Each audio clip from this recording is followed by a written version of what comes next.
Hello friends, welcome to my channel. So friends, आज हम बताने वाले हैं अकबर की कितनी पत्नियां थीं। सो चलिए वीडियो को शुरू करते हैं। मुगल साम्राज्य में ऐसा देखा गया है कि प्रत्येक राजा की अपनी कई रानियां होती हैं। अकबर भी इस कड़ी में कुछ अलग नहीं थे। अकबर की कुल 7 पत्नियां थीं। रुकैया बेगम, सलीमा बेगम, जोधा बेगम, बीबी दौलत साद बेगम, कसीमा बेगम, बकरी बेगम, गौहर उन्निसा बेगम। राजा की यह 7 रानियां अपने आप में खास तो थी ही, साथ ही अकबर के जीवन में इनका एक स्पेशल महत्व था। अब उनको बारे में हम थोड़ा विस्तार पूर्वक से जानते हैं। रुकैया बेगम अकबर की 7 पत्नियों में रुकैया सुल्ताना बेगम राजा की पहली पत्नी थी। इनका जन्म 1542 के करीब बताया जाता है। रुकैया अकबर के पिता हुमायूं के सबसे छोटे भाई हिंदाल मिर्जा के सुपुत्री थी। इनकी माता बेगम सुल्ताना थी। एक इस्लामिक पैगंबर मोहम्मद की बेटी रुकैया बिन मोहम्मद के नाम पर इनका नामकरण किया गया था। रुकैया बेगम की अकबर के साथ मात्र 9 साल की उम्र में मंगनी कर दी गई थी, जो खेलने कूदने की उम्र होती है। महज 14 वर्ष की आयु में 1556 में पंजाब के जलंधर में इन दोनों का विवाह संपन्न करवा दिया गया था। चूँकि 14 साल होने के कारण रानी में शादी के बाद भी चंचलता रही। 1557 से लेकर 1605 तक 48 साल बेगम मुगल साम्राज्य पर महारानी बन के रहीं। इतिहास में यह मुकाम बहुत ही रेयर लोगों को मिलता है। रानी जीवन भर निसंतान रही, परंतु इन्होंने अपने पोते राजकुमार खुर्रम में लालन पोषण में कोई कमी नहीं आने दी। अकबर से बेगम के संबंध बेहद उच्च दर्ज के रहे। 19 जनवरी 1626 को जब वो 82 वर्ष की आयु में थी, तब उनकी मृत्यु हो गई और उनको काबुल के गार्डन में उनकी कब्र है। अब हम बात करते हैं सलीमा सुल्ताना बेगम के बारे में। अकबर की 7 पत्नियों में दूसरा स्थान बेगम सलीमा सुल्तान का है, जिनका जन्म 23 फरवरी 1539 को हुआ था। सलीमा बेगम की जुड़े तैमूर राजवंश से जुड़ी थी। इनके पिता नूरुद्दीन मिर्जा थे।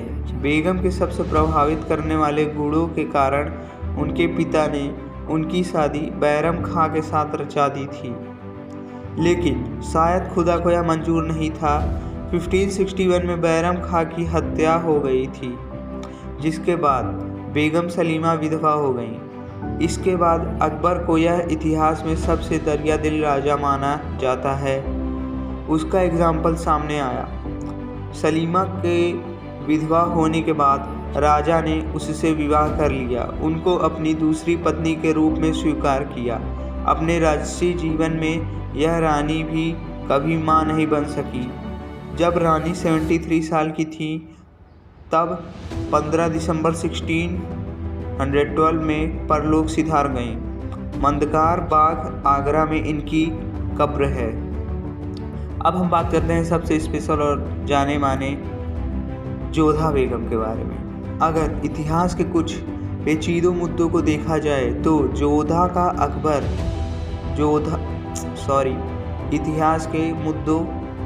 इतिहास के कुछ पेचीदे मुद्दों को देखा जाए तो जोधा अकबर का स्थान उसमें ग्रामीण होगा।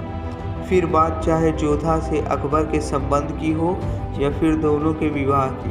कुछ लोग दोनों के विवाह को राजनीतिक समझौते बताते हैं। ऐसा कहा जाता है कि जब अकबर भारत की सियासतों पर अपना कब्जा करना चाहते थे, उसी दौरान जब उन्होंने अपना हमला आमेर सियासत पर करने की सोची, तब वहाँ के राजा भारमल ने युद्ध में हिस्सा न करके अपने आप को उनके अधीन कर दिया। इस बात में कितनी सच्चाई है, इसका ज्ञान वर्तमान में किसी को नहीं है। जोधा जयपुर के राजपूत के देन है। आमेर सियासत में राजा भारमल की वो सबसे बड़ी सुपुत्री थी। इनकी माता का नाम रानी चापवंती था। जोधा का जन्म सन 1542 में हुआ था। जोधा को हरकाबाई हीर कुंवर नाम से भी जाना जाता था। अकबर से शादी के बाद मुग़ल साम्राज्य में इनको मरियम ज़मानी के नाम से जानी गईं। राजा की जिस बेगम को यह हुनर मिलता था, इसकी संतान भविष्य में राजा का उच्च अधिकारी बनता था। अपनी पहली 2 पत्नियों के निसंतान रहने के बाद अकबर ने 6 फरवरी 1562 को राजस्थान के संभार में जोधा से विवाह रचाया था। जोधा की पहली 2 संतानें हसन एवं हुसैन जन्म के कुछ महीनों बाद ही मर गए, जिसके कारण राजा को अपने भविष्य की चिंता सताने लगी। परंतु 31 अगस्त 1569 में जोधा ने एक लड़के को जन्म दिया, जिसका नाम सलीम था। सलीम अकबर का प्रियतम पुत्र था, जो बाद में मुग़ल सल्तनत का राजा जहांगीर के रूप में जाना गया।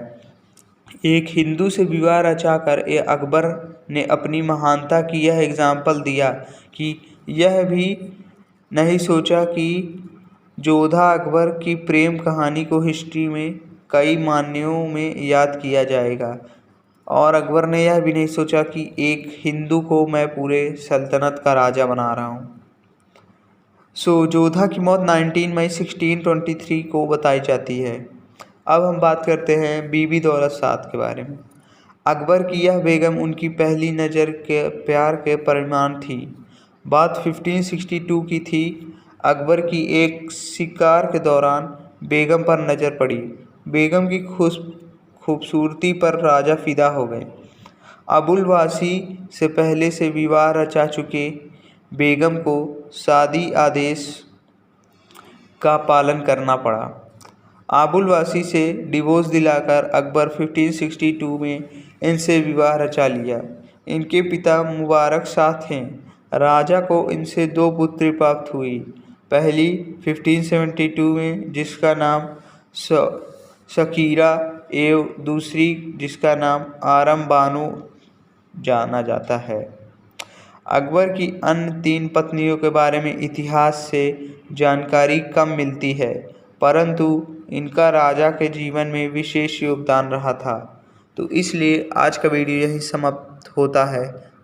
धन्यवाद हमारा वीडियो देखने के लिए। मिलते हैं नए वीडियो में।